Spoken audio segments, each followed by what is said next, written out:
Building on the initial success of the heroin injecting room at King's Cross, the Greens now want the concept to help more people by extending it to regional areas.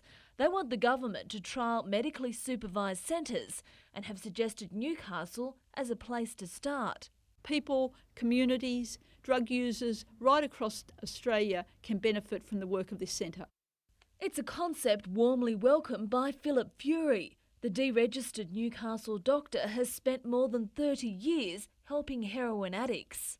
It means that the community is starting to accept that there is a drug problem that can be not cured but can be controlled. Mr Fury believes cities such as Newcastle, Gosford or Tamworth would be ideal locations. While the cost of running the centre is $2 million a year, Mr Fury says the long-term health benefits far outweigh the costs. We tend to forget the hepatitis problem, which is an ongoing thing once they get the hepatitis B and C, and the risk of liver failure and liver cancer 15 to 20 odd years down the track, which means they're a burden to the health system. But Newcastle Lord Mayor John Tate says just because the concept has worked in King's Cross doesn't mean it can be transferred successfully to Newcastle. He says it would firstly need to be determined whether an injecting room is even needed.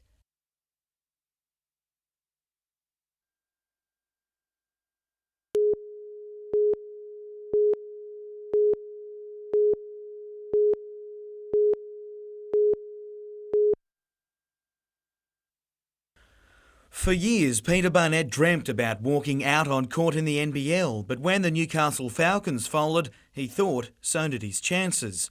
With the Pirates now in town, the dream has become reality, signing overnight to a one-year deal. I'm really excited. It's really sort of sunk in today, and I'm really sort of tingling with excitement about it at the moment. A star with the Hunters in the ABA, Barnett won Most Valuable Player honours for the Waratah League last season and is the first of 4 homegrown players that will be contracted. Very excited that I was the first sign, but hopefully in the trials coming up soon that they will sign a couple more local guys. To soon be playing alongside the likes of Kevin Brooks, Barnett has waited a long time to test himself against the league's best. I'm looking forward to playing against some of those other guys as well, so it'll just be exciting to step up and have a go. The final 3 positions in the 12-man roster will be completed after trials early next month.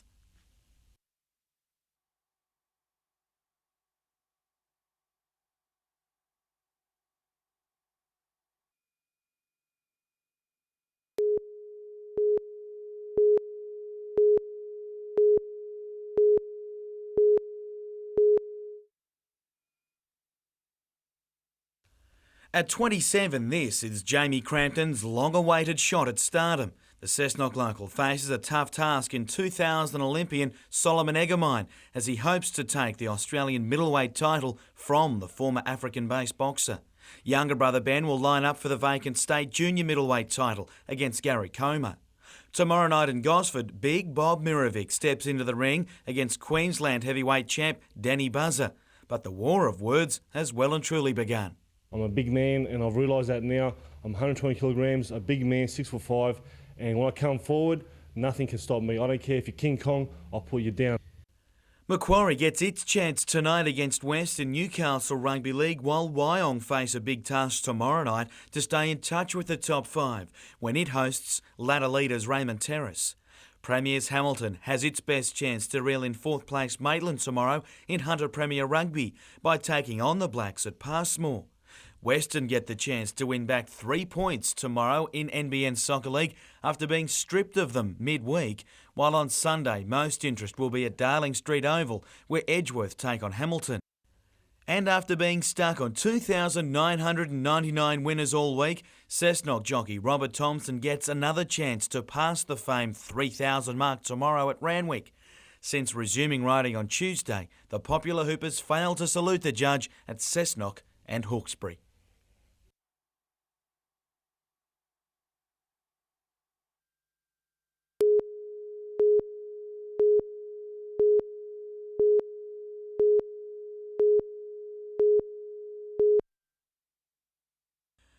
He's called the bazooka, and Ben quickly loaded up and went on the attack against Sydney's Gary Comer.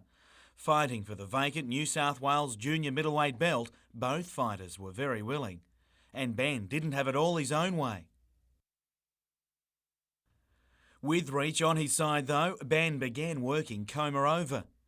An accidental head knock late in the bout still landed in the inevitable as the doctor called it off in the 9th. And the state belt was Ben's in a unanimous decision. Then it was Jamie's turn to step into the ring, and what an opponent he faced. Sporting an impressive amateur record that included representing Nigeria at Sydney 2000 as a pro, Solomon Egermine was still hard to stop. Chasing the visitors' Australian welterweight crown, Jamie kept pace, but two powerful right hands in the 5th from the national champ rocked the hometown boy. Heading past the 8th round was new territory for Jamie, and the welcome mat came in the form of more Egermine blows. Fighting on gamely, the referee did the only thing he could in the 10th, awarding Egermine a win by TKO.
On a freezing winter's morning, it's a warm burst of adrenaline.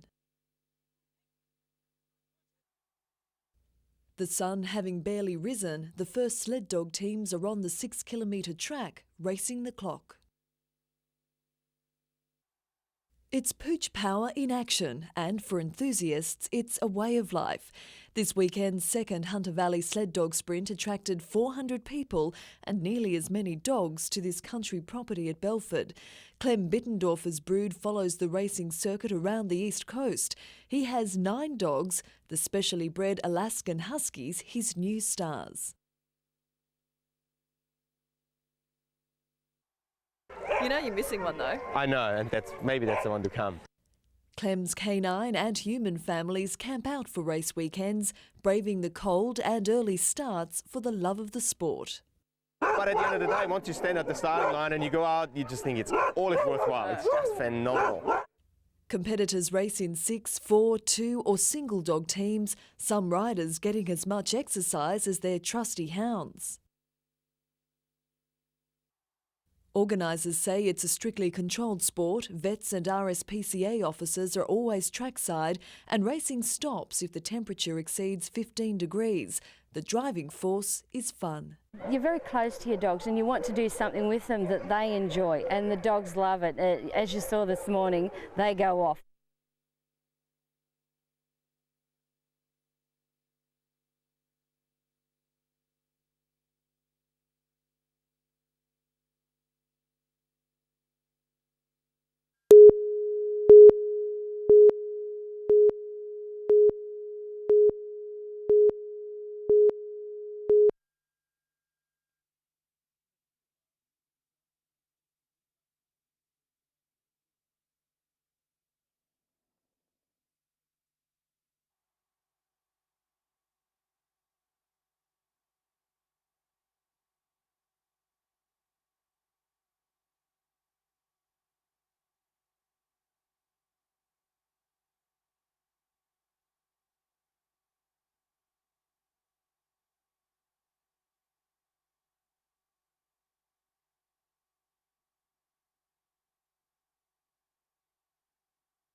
After being stuck on 2,999 wins for some weeks, even Robert Thompson was getting a little edgy about reaching the milestone.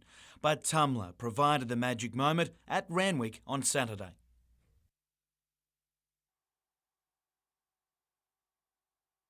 I rode my first city winner there 30 and a half years ago, so yeah, it was very nice to crack it on Saturday. Since scoring his first winner in 1973, aged just 14 years and 10 months, Thompson has enjoyed some great days in the saddle, including 6 Group 1 winners. One of the best was when he rode 6 from 6 on one magic day at Newcastle, but he's quick to thank others for all the success. I've rode for hundreds of wonderful owners and trainers, and I'd like to thank them for all their support they've gave me all the years. While now ranked among some of Australia's best ever hoops, RT isn't thinking about when he'll call it a day. With the Grafton Cup Carnival, his hunting ground this week. I'm very happy with my riding and still loving it greatly, and I'm only a young 45, so mate, I think there's a few more burns around the track in me left yet.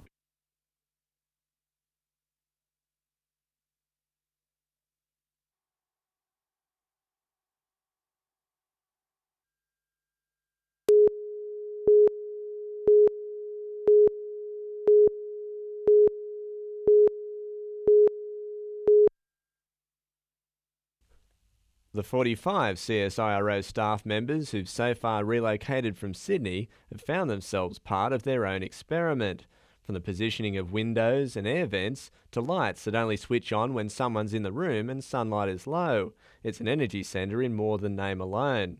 And it already meets 45% of its power needs, despite the wind turbines still to join the solar cells in active service. And probably everybody in Newcastle's asking why aren't the wind turbines working? If they were, we'd be generating today just about all our power. There's still other set-up work to be done, and projects are only at the planning phase, but the centre's already delving into clean coal technologies and the use of micro-turbines, 2 of which are on site. That generates power, but it also generates a lot of heat. Now we take that heat and we use it to heat water in the division, and also use it for our air conditioning system. The CSIRO is also starting to work with local government and industry on energy efficiency and reducing greenhouse gas emissions. More than 100 employees will call the centre home within 2 years.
Cumnock Underground Colliery near Ravensworth will close within months, a victim of tough mining conditions. Rather than being just the end of an era after 52 years, mining union members want the community to remember their pit for all the right reasons. We have an administration account and the mine is closing in September, so the boys decided to donate this money to a good cause, and especially children. Maitland Hospital's paediatric unit proved to be the good children's cause and today received $32,000 from the mine workers. Existing bathing facilities will now be upgraded and replaced with an ergonomically designed hydro bath that benefits both carers and patients. The backs of the nurses and the parents too will be a little bit less taxed by having to lift the children into baths. It's also got some special features that will help with our special care kids, our special needs children that have cerebral palsy. The unit's equipment to measure the blood oxygen level and blood pressure of young patients with respiratory illnesses will also be upgraded. Gary Blair, NBN News.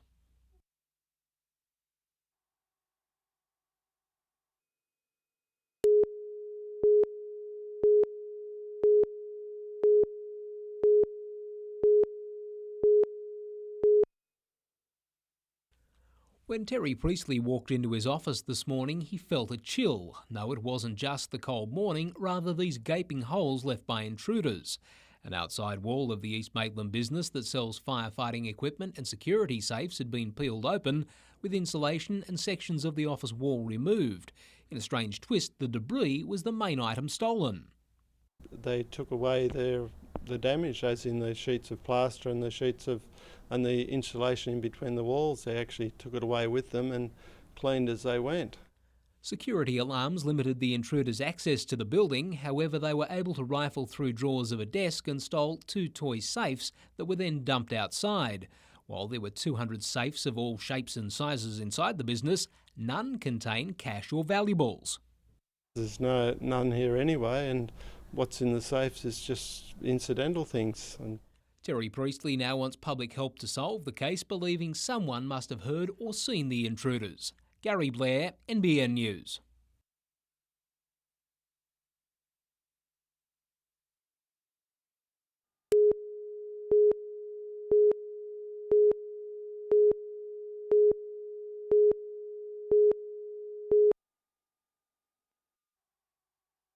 Next to the brilliant blue waters of Fingal Bay, tourists and locals alike are wearing a path to the beach's newest attraction.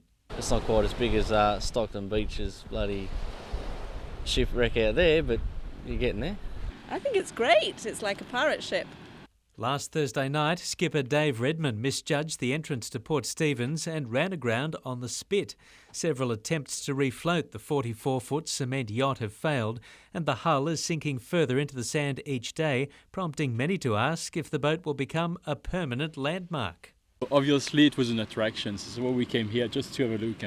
Hundreds of people have trekked up the beach to look at the yacht, some taking their curiosity too far. Locals are keen to protect the pristine environment that attracted the tourists in the first place. Yeah, I wouldn't like to see it breaking up on the beach. Being a regular walker up the beach, it's a feature at the moment, but I wouldn't like it to be a permanent one. No, I'd like to see it go. Another attempt will be made on tonight's high tide using a larger vessel to pull the Lady Stephens off the beach. Paul Lobb, NBN News.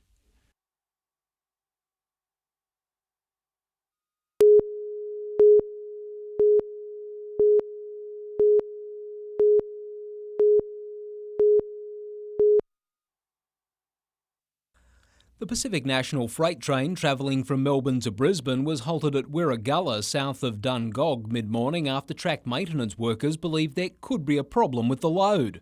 The original call came from two railway workers down the line on the North Coast line to what they thought was gas leaking from the train. 7 of the 37 wagons were loaded with hazardous materials, prompting a full-scale response by emergency services. The main concern centred on 2 of the rear wagons, which contained sodium cyanide and hydrogen peroxide. The area where the train was stopped and isolated proved advantageous for firefighters. There were several concerns about the dangerous goods, and we wanted to ensure that we could contain any leak of those prior to the train going further. After the train was thoroughly checked, the problem turned out to be far less serious. Thankfully, it was just a leak in the air hose from the carriage that contained hydrogen peroxide. The emergency delayed 2 North Coast XPT services and disrupted local City Rail services until the freight train could resume its journey. Gary Blair, NBN News.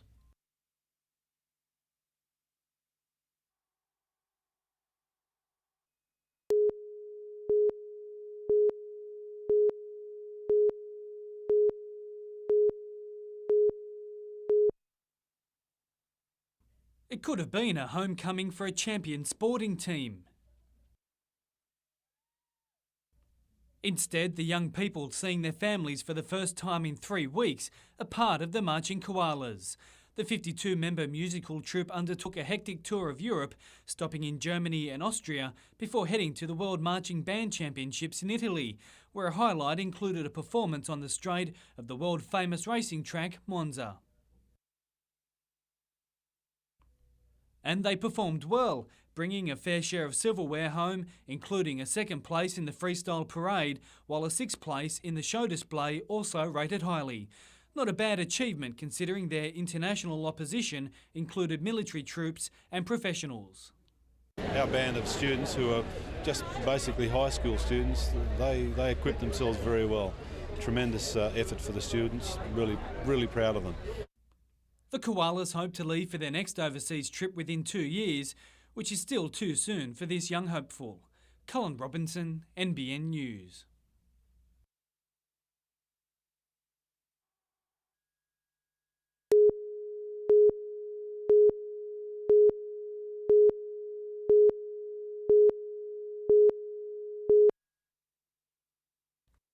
Centennial Coal is the latest of the region's miners to contract Queensland Rail subsidiary Interrail. The deal is for haulage from the Newstand colliery at Fassifern near Toronto to the Vales Point power station. We're going to be hauling around about 800,000 tonne of coal per year for a 6-year contract, which is fantastic. There is an opportunity for some slightly increased tonnage as well, so we're looking at expanding that operation. Interrail broke Pacific National's monopoly on coal freight transport in the Hunter earlier this year, winning a contract to carry output from the Girali mine near Gloucester to the Port of Newcastle. The company's toehold is now opening up new job opportunities. We're looking at hiring between 6 and 8 drivers, and certainly there's going to be a flow-on effect to the local area as well, with most of our services purchased locally. In addition to train crewing, Interrail is also looking at strengthening its maintenance presence in the region. Gary Blair, NBN News.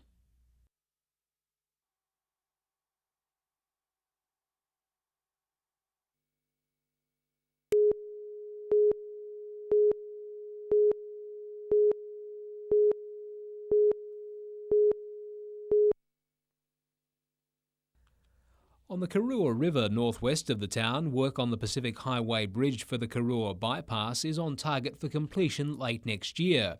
In Mason's hot bread shop, life after the highway has been a talking point. Baker Todd Mason and wife Priscilla are pinning their hopes on the river and oyster farming. We didn't know how it was going to go with the bypass, so we thought we'd get into this as a backup.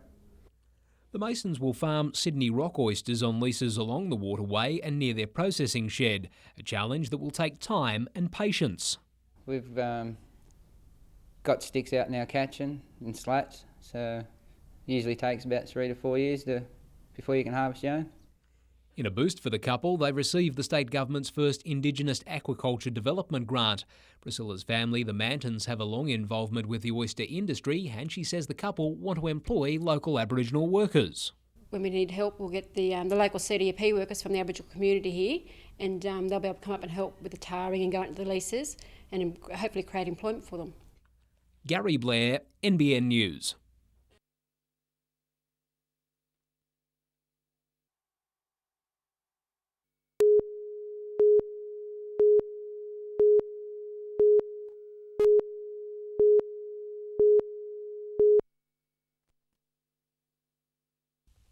The harshest critics of a cricket venue are the players, and as far as New South Wales is concerned, Newcastle's #1 oval is just that. So long as Australian one-day commitments don't call him away, rising star batsman Michael Clarke will return next year with the Blues team to play Victoria. I think it is a big part of Newcastle cricket that the facilities are right, and they proved to us last year that they're brilliant. The wicket was great. The wicket lasted 4 days, which is very important, and like I said, we're all looking forward to coming back up here. 7 records, some stretching since the mid-1980s, have fallen on day one of the Hunter Region CHS High School Athletics meet at Glendale. One of the marks fell in the feature sprint of the day, the 17 years girls 200 metre final, where Mount Lewis High School's Bianca Williams claimed victory in a time of 24.48 seconds, almost a second inside the old record in a finish where the top 3 beat the old mark. Second placed Alison Grapper can exact revenge tomorrow in the 100 final.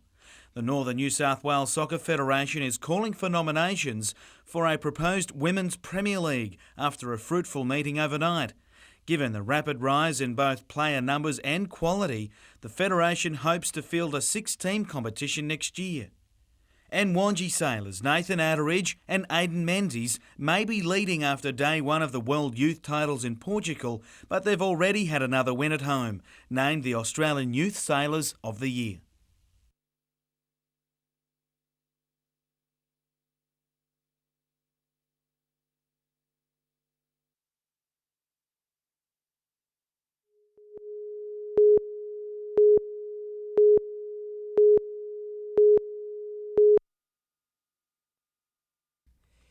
It's long been referred to as black gold, although a combination of factors have taken the lustre off the Hunter Valley's main export.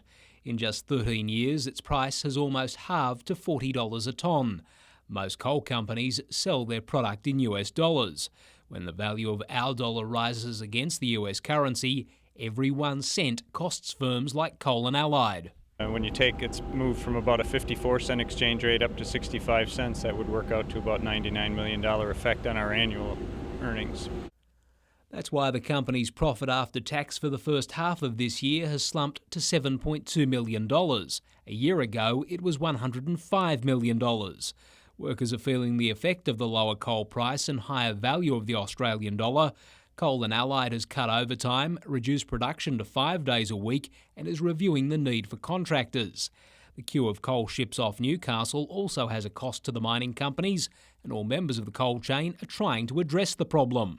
And that work has culminated in one planning team working together for a common objective to improve the logistics of the rail system. That we've seen some very good results since that team came together here a month ago. Gary Blair, NBN News.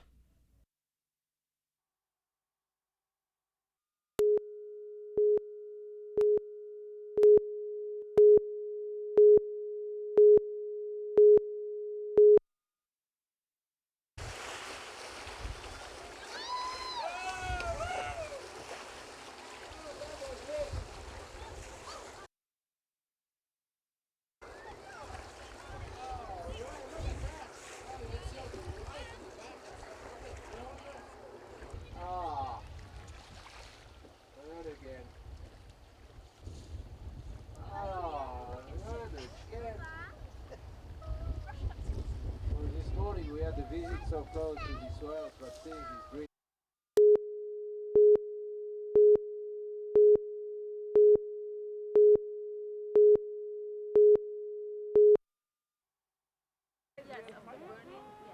It's expanding, it's spreading. Look at that, you see those red things? He showed, see everybody see how hard that's burning? Oh, the fate of the lives of those people there.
So we know that people collect them, but we don't know why they're there, who created them and for what purpose.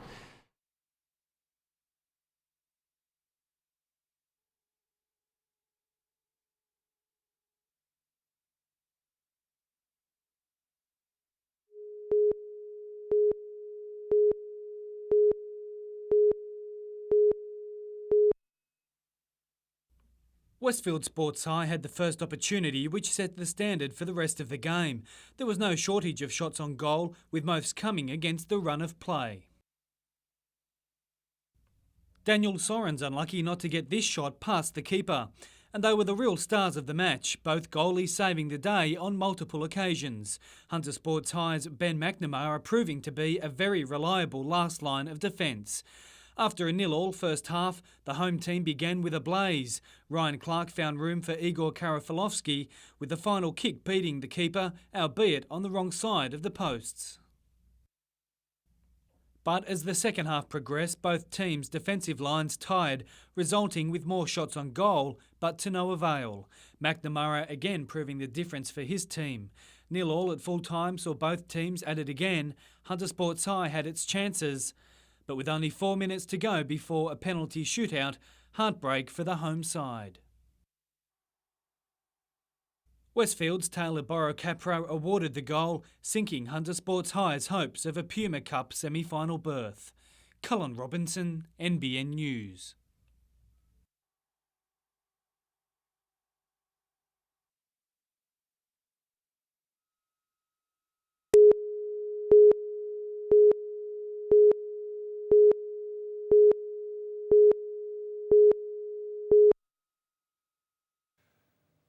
Well, the Kiwis will do their best tonight to try and close the gap on Australia's league dominance, and in my opinion, they've gone one step closer to achieving that by finally including Penrith Panthers star Joe Nalivao. Now, his call into the New Zealand team only come after Ali Lauatiti was suspended for 1 week for a careless high tackle.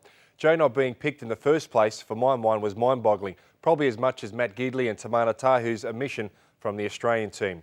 Now, he's been in devastating form. He's been like a real human wrecking ball, launching himself into the opposition's defensive line, raking up huge metres gain in go forward and scoring plenty of those blockbusting tries.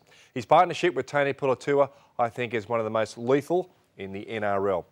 Now, it's one thing to be picked for Australia, especially for the first time, but the challenge is to perform and prove yourself at that level. Luke Ricketson has earned the right to do that by virtue of a consistent Origin series. He has transformed his sky blue jumper into a green and gold one. Now, it would be fair to say that Luke had probably had thoughts he would never play for Australia, but at 30 years of age, he makes his debut tonight, and I think he's odds on to have an absolute blinder. On to round 20, and Saturday we have 3 games. I'm going for the Broncos, Storm and the Dragons. 4 games on the Sunday. My picks are the Bulldogs, Raiders at home, Panthers to win and undoubtedly the game of the round, and the Knights to have also a much needed win. Good luck with your tips. Catch you next week.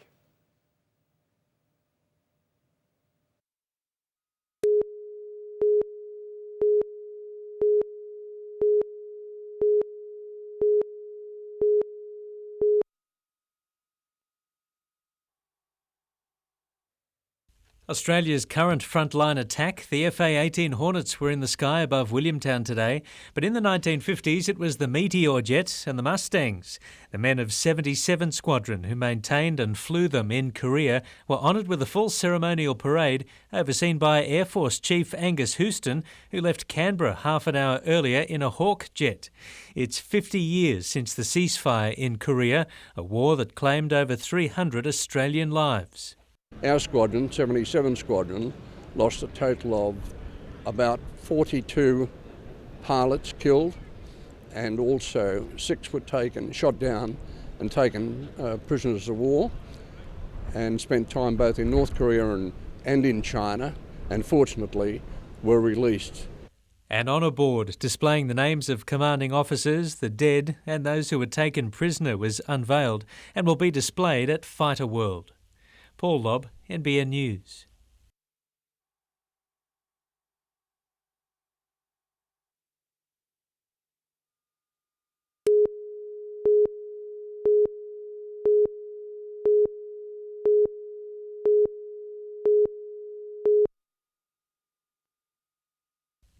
Backed by strong winds, Katara enjoyed much of the early going, but finding the net was a different thing.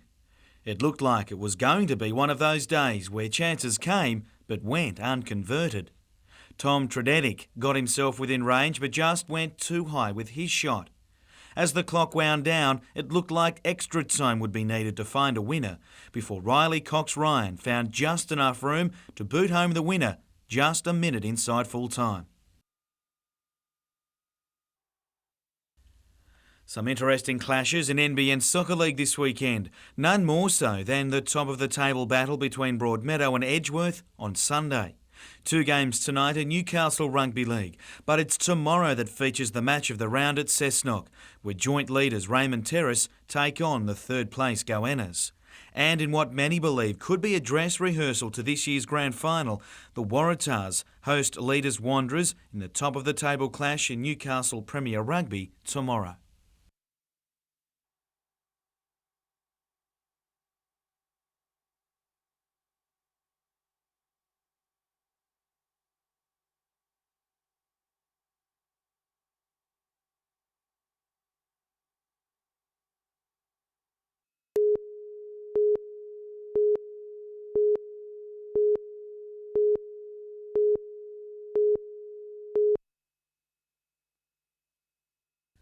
Wild weather can strike at any time and cause a trail of destruction in a matter of minutes. But now the Bureau of Meteorology has a more accurate picture of the weather in the Hunter, thanks to a new surveillance radar at Lemon Tree Passage.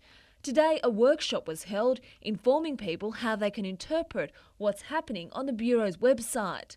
It's really water droplets that the radar is seeing, so people are able to look at the weather around them and see where it is and where it's moving to.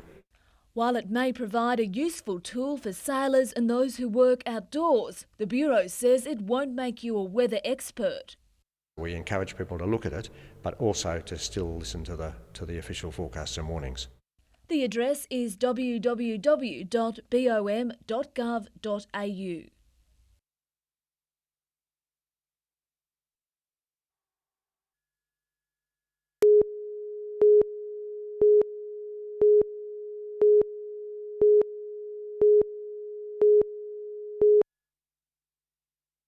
New developments in parts of Hunter Street West are breathing new life into the once stagnant end of town. But some property owners and developers say Council's new DCP 40 planning document will push major development away from Hunter Street in favour of the nearby Honeysuckle site. Well, basically we're concerned that it's going to see some future developments of the west end of the city not happening in the older part but happening in the Greenfield site part. So we're saying to Council, I think we've really got to reassess it. The plan limits the height and bulk of new buildings based on the size of the street frontage, which for many buildings in Hunter Street is narrow. Business in the West End could be a lot better than what it is. It's difficult, but the redevelopment's taking place. It's going to be a different place in 5 years, but we're concerned that this may slow the process down quite dramatically, and that's what's of concern to everybody. But the Lord Mayor says the concerns have come too late. But it must be made clear that Council has adopted this after a period of about 7 months. That during that time it's been on display, there's been a number of public meetings.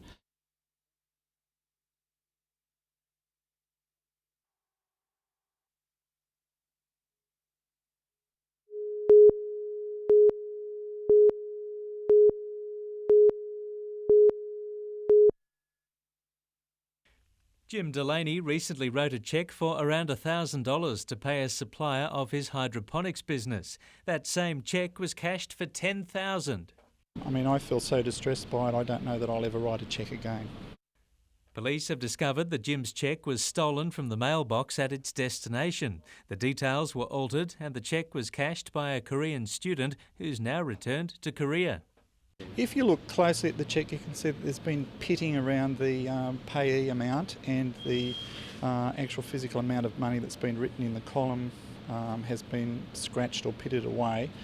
The Newcastle Permanent says it's working with police to establish what happened, but Jim believes the theft raises serious security issues.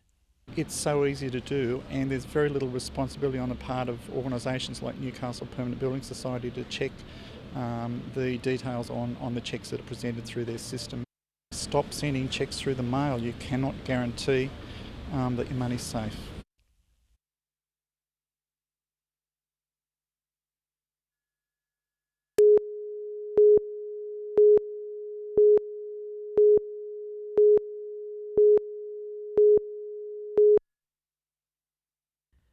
Only a second separated the top two rows of the grid in qualifying as everyone looked for the edge on the Titan testing Sash Sandring circuit.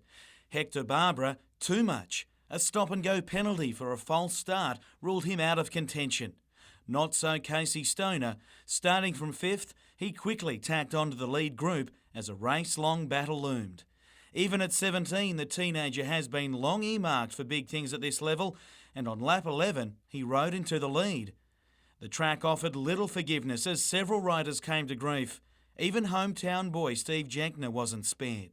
The dogfight up front just continued as the leading bunch diced for top spot. Losing and regaining the lead, Stoner pushed his Aprilia to the limits, and after 3 falls already this season when big things loomed, he wasn't about to let another chance slip. But with little over 2 laps to go, he did relinquish the lead to Stefano Perugini. In a blanket finish, the young Australian held his nerve. Proudly walking out with the Australian flag for his first ever podium finish, the 17-year-old now sits 10th for the overall Riders' Championship.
Flames shot from the roof and thick black smoke blanketed the suburb of Broadmeadow as the fire took hold early last night. Staff scrambled from the building, but 10 had to be taken to hospital after being caught in the smoke. Firefighters carried out an initial search inside until it became too dangerous and they retreated. The smoke was that thick, black and hot, and we had started to get major bit of structural damage. We pulled all firefighters out and concentrated efforts on defensive firefighting. Peak hour traffic was stopped and diverted away from the fire as the orange glow became visible across Newcastle. Even the powerful sprays of the fire brigade's giant Bronto sky cranes seemed no match for the intense heat. It's thought the fire started in this top floor showroom containing displays of home fittings and fixtures. It quickly spread to the entire building, firefighters taking up positions in an adjacent stormwater drain as the top floor burnt and threatened to collapse a side wall. It was scary, to be honest, but it just spread so quickly. And the smoke was just so intense that you could not breathe. It wasn't a light smoke, it was thick, heavy smoke with plastics in it and everything. And that's what caused the damage to the people that took them all to hospital. The flames were attacked from all angles and took several hours to extinguish. Today, staff recounted their horrifying experiences, some bearing not only the emotional scars of the fire, but also the physical ones. It'll be a few days before the MBA can find temporary accommodation and get on with the job of administering the region's building industry. Paul Lobb, NBN News.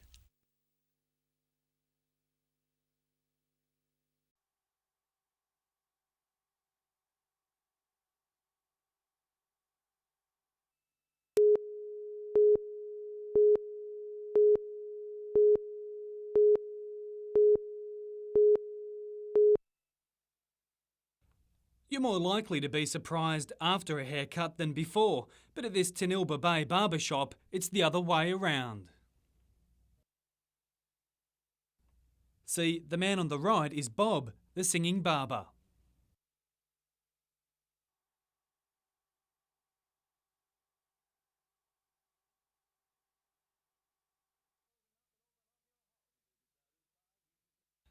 A little over 12 months ago, Bob set up shop in the Port Stephens village and also discovered his love of singing. He then decided to combine his two passions and ever since has built up something of a local following.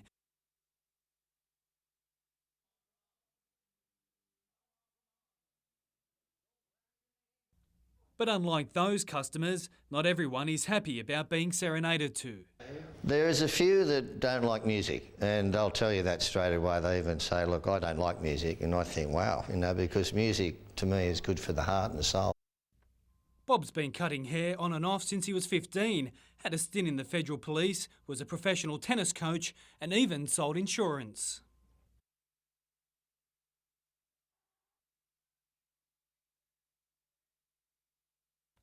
And although a professional singing career beckons, Bob's not about to hang up the scissors just yet. I've met some good people here and had lots of fun with them, so there's a bit of memory here in this shop already.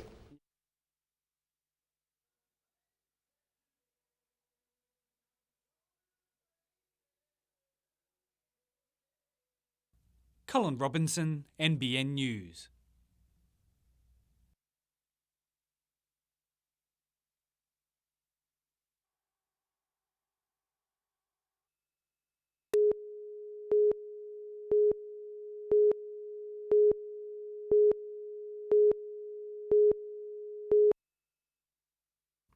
Anyone who's been to Nelson Bay in summer knows that parking spaces are at a premium, especially around the marina and foreshore. But starting this Friday, Port Stephens Council will introduce pay and display parking spaces along the popular strip. It hopes to achieve two goals with the paid parking. One is to raise revenue for future parking improvements. The other is to share the spaces around. A lot of people come from out of town and they don't want to spend a lot of time driving around trying to find a park, so hopefully this is one way of trying to improve that for them. The Dowbora Marina is also introducing the same restrictions for its car park on Friday, but not everyone is happy about the changes. There's been a mixed reaction, of course. People don't like to see, particularly the locals, a fee-based element brought in. But the benefits in the long term, I think you'll see a lot more locals use the area once they see the benefit of, one, being able to get a better park, and two, having more parks available. The 50 new spaces will cost motorists $1 an hour for a maximum of 4 hours, and be warned the parking inspector will be out and about checking tickets. Cullen Robinson, NBN News.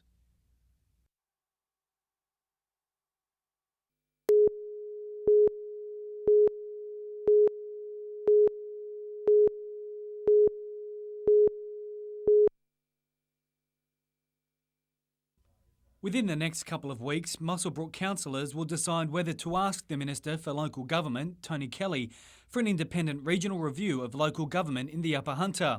Council feels it would rather make the changes now than leave its fate in the hands of the Minister, who has given regional councils until August 31 to show some sign of reform. We're one of the more fortunate councils in terms of financial support and backing. I can't speak for other councils, but we're prepared to say that the delivery of services to our ratepayers certainly can be improved. It would like to see the 4 other Upper Hunter councils, Murrurundi, Merriwa, Scone and Singleton, pool resources and staff. In fact, it would enhance the opportunities for people for career progression by them being part of a larger organisation, allow better specialisation and therefore the better delivery of services to our people.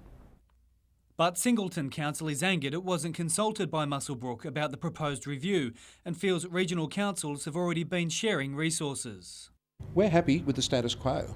And one of the things that our council has looked at, not formally, but we've discussed it in committee, is that amalgamation is not on. We would look at boundary adjustments, if necessary, with adjoining councils. And we will continue to work for efficiencies through working with other councils.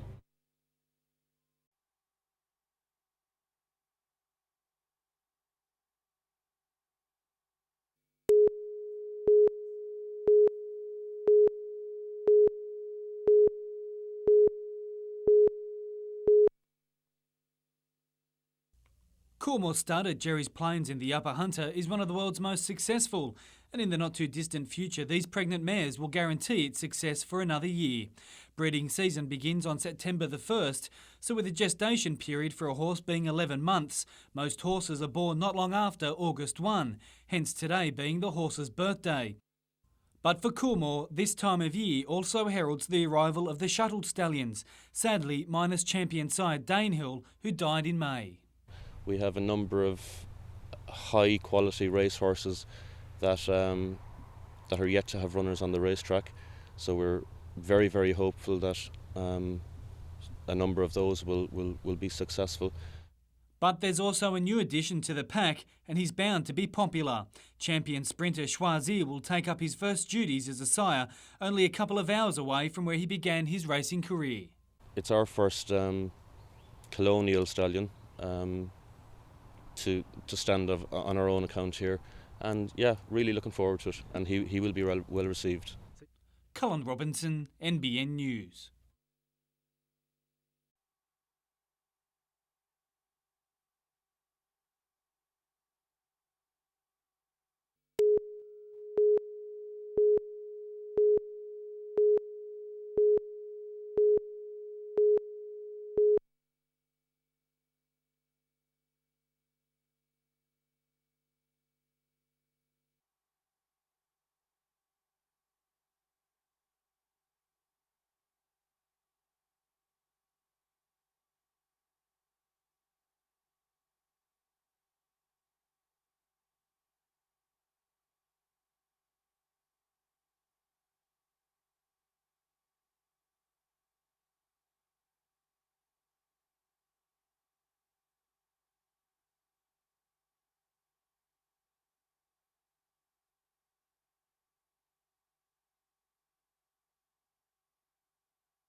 Baby Nova, as it's been affectionately tagged by whale watchers, is a born entertainer. The calf, just weeks old, seems happily at home in Newcastle waters, today splashing out for hundreds of sightseers. The little southern right whale is literally growing up before their eyes, having been frolicking here with Mum for more than a fortnight. It's such a rare privilege to be able to see both a mother and a calf whale together here in our waters, and having them stick around for so very, very long. Newcastle's now famous family has also attracted the attention of some of the country's top researchers.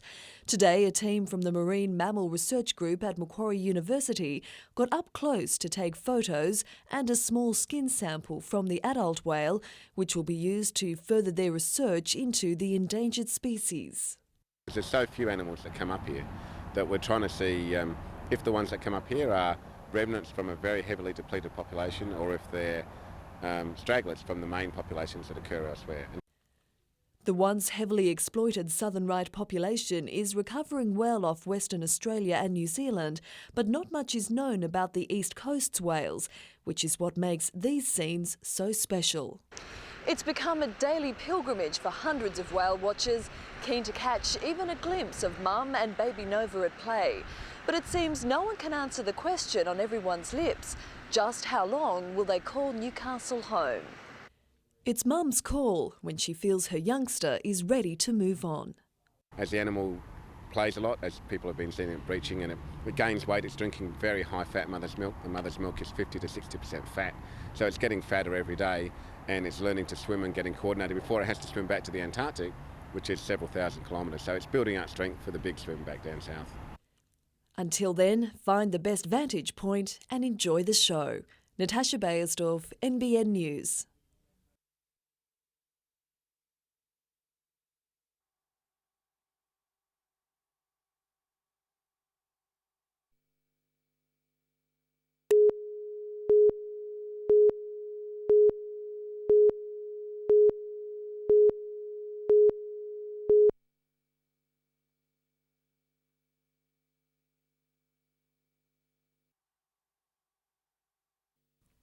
Already abuzz, Cessnock's airspace is about to become a whole lot busier. Council has signed an agreement with the Queensland-based Aviation and Leisure Corporation to help manage and market the airport. Well, we look forward to chartered flights increasing and also commercial flights, and we'll be doing that firstly by extending the runway to allow larger planes to come in. Cessnock hasn't had a regular passenger service for years. The new airport management team hopes to introduce 20 to 30-seater planes and is already holding talks with Aero Pelican. And we think with the growth that's going on in the wine district at the moment, having some direct services in here would be a pretty good idea. There are also plans for more hangars and even a bold vision for a hangar home complex, a concept popular in the US. Where people have an apartment essentially with a hangar for their aircraft underneath as well as their car. And that's not done much in Australia yet, but I can't think of a better place to do it. Wine Country is also looking to the roads to boost its appeal, introducing a coach service to target visitors who don't drive. The seniors, we can influence the backpacker and also international tourists that are here in the city that don't wish to drive in Australia. The daily service runs between Cessnock and Sydney. Natasha Bayersdorf, NBN News.